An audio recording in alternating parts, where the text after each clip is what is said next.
If you're watching this channel, it's because you don't enjoy watching the world squander what Christendom built, but you want to do your part. And chances are you've heard me mention a great means by doing just that. Email made by and for Catholics. Check out fidei.email. That's FIDEI.email. Built for Catholic individuals, families, organizations, and groups. They're private, secure, and of course, they're Catholic. And they're offering 2 months off on your first year for an annual subscription if you enter the coupon code Return to Tradition without spaces. That's the name of this channel, without spaces, at checkout. As you know, it was reported last week that the FSSP are facing a Apostolic Visitation. The Vatican is sending official representatives to FSSP headquarters, essentially, and seminaries and the rest, to see how things are going. And the official reasoning behind the Apostolic Visitation is that Rome wants to get to know who the FSSP are and to help them achieve all the best things they can achieve. And when you read their writings, as I covered in the last week, it gets pretty clear that when you read between the lines, it's really, let us help you implement Traditionis Custodes for your part of it, which includes preparing people to return to the Novus Ordo, because the eventual end goal is to leave the traditional masses a museum piece. And that's all they want, is to have it 99.9% of it swept away. So they're paying them a apostolic visitation, because what they're really looking for is signs of rigidity, clericalism, neo-pharisaicalism, and all the other weird words Francis has used to coin traditionalist. That is what they are looking for in the FSSP seminaries. And unfortunately, what you're not going to like here is this. The FSSP have issued a statement in Europe that criticizing traditionalist websites and virtue signaling, essentially, to Rome. It is evidence that you should take this very seriously, that this apostolic visitation very seriously. And I will remind people that the FSSP have never once claimed to be a traditionalist priestly fraternity. In fact, they have actually said the opposite of that they are just dedicated to the preconciliar forms of the liturgy and the sacraments and devotions and the rest, but they are not traditionalists. They avoid that term as much as possible because it is a politically loaded term in the church. And so we get this article, this story from Gloria TV with this headline: Under Pressure, FSSP Vicar General Attacks Catholic Websites. Again, this is in light of the Apostolic Visitation. This is an attempt to publicly show that they are on the side of Francis and all things Vatican in the great power struggle, if you want to call it that, going on in the Catholic Church today. It's unfortunate. I do not like telling you this. And a lot of people who are traditionalists, who are generally not friendly to the FSSP, are going to feel vindicated with this story. I tend to think this is that they are in Operation Survival mode at this point, because I suspect internally they know what's really going on here. And I am going to remind people, I'm pro-SSPX, pro-FSSP, pro-Institute of Christ the King Sovereign Priest, and any other traditional priestly fraternity you can name. I'm pro all of them. I don't get involved in the interior battles, because that stuff I think is actually really destructive to our attempts to preserve what always was done in the church before, so that it can one day be restored. It's destructive of those ends.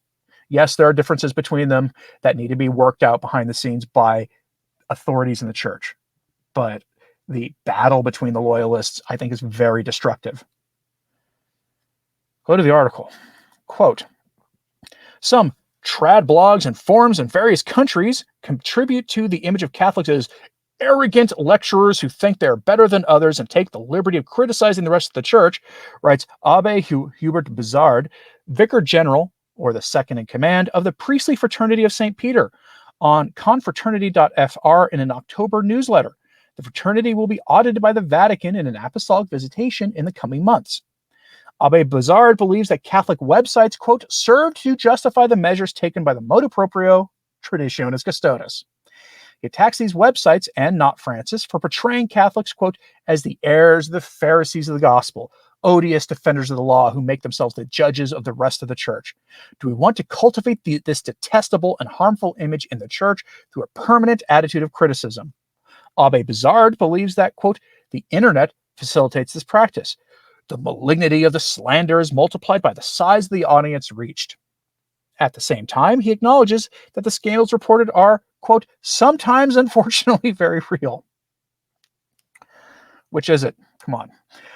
One website mentioned by Abbé Bizard is pasteliturgique.org, which is a French traditionalist website that does, quote, a great disservice, offers a caricatured and deplorable images of our liturgical family, mocks, ironizes, ridicules, and insults priests, bishops, and cardinals, not forgetting the Pope, end quote.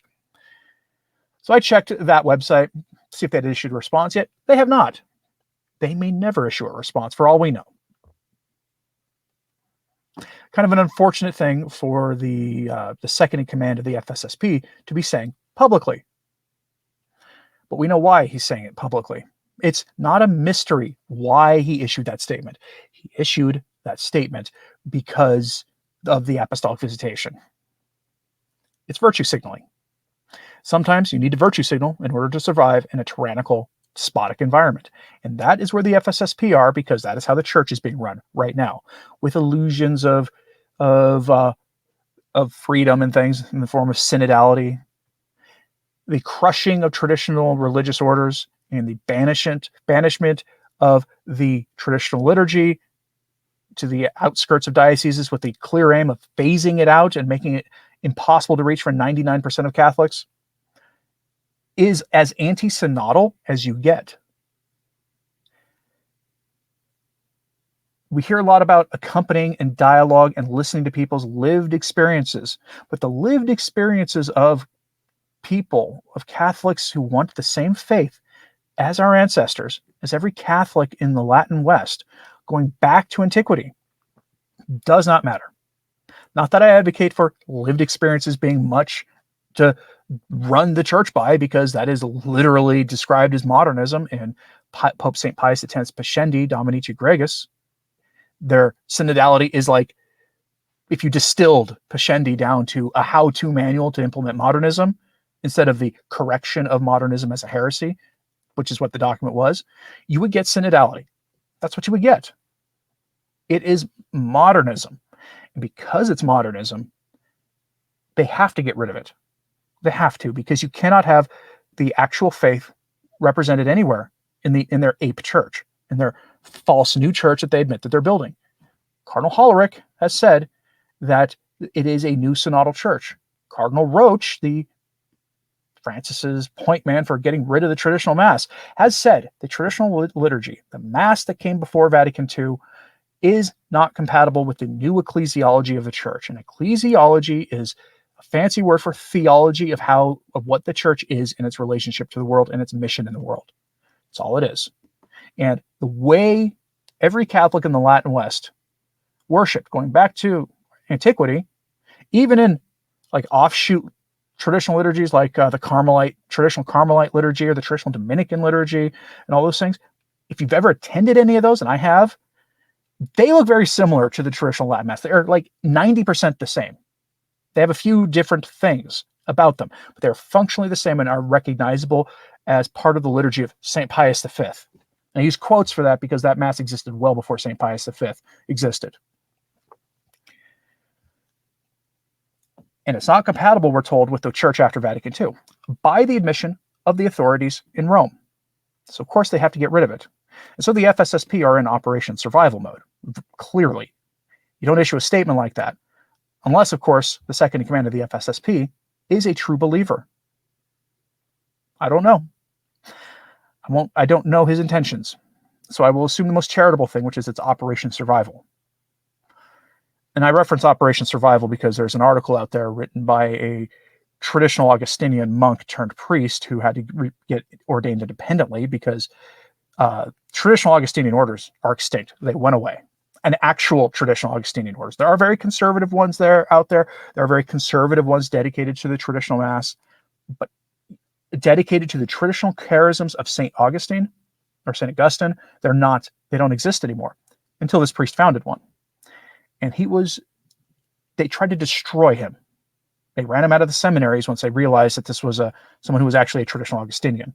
And he wrote an article for, I think it was 1 Peter 5, 4 or 5 years ago, on Operation Survival, on how religious orders, and by extension, priestly fraternities, need to take drastic measures to get through this period of church history, to preserve actual Catholicism and the charisms associated with the different traditional orders. That they need to do that. And so it looks like maybe, just maybe, the FSSP are taking him at his word. Judith asks, what is this saying, being church? Makes no sense. Not much of what they say makes any sense. It's word salad. That's what it is.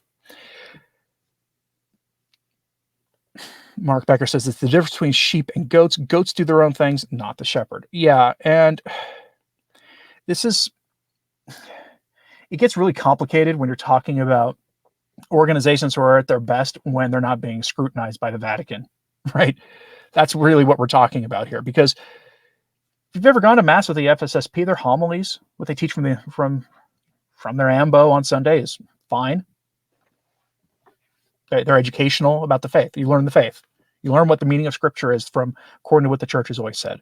Their Masses are set according to the 1962 liturgical books, which some traditionalists don't like the 1962, but that's like an intertrad debate. But otherwise, they teach the faith. They give you the traditional sacraments. Their holy orders are valid, although sedevacantists would disagree. But in general, you find a Catholic priest, you go to confession with them. You might get a kind confessor or a rather harsh one, but in general, you're getting Catholicism in every way, shape, or form at their parishes. But yet they have to do what I just described. Now, why is that? Because it's clear when you read the responses ad dubia that was issued after Traditionis Custodes, as well as the accompanying letter to Traditionis Custodes and the document itself, that the goal is to sweep the Mass away. We're to be told how wonderful the liturgical reforms were and how wonderful it all is and how we need to be guided back to where they're going with what they want to do, to the Novus Ordo. And also that your Novus Ordo unicorn Masses, your very reverent Novus Ordo Masses, have to be stripped away of all the pre-conciliar things from the traditional Mass. So, altar rails and all that stuff need to go away. They don't want those reverent Novus Ordos. They don't. It says so in Traditionis Custodes. Read the document if you don't believe me, and the accompanying documents. As always, pray for the Church. I'm Anthony Stine. Ave Maria.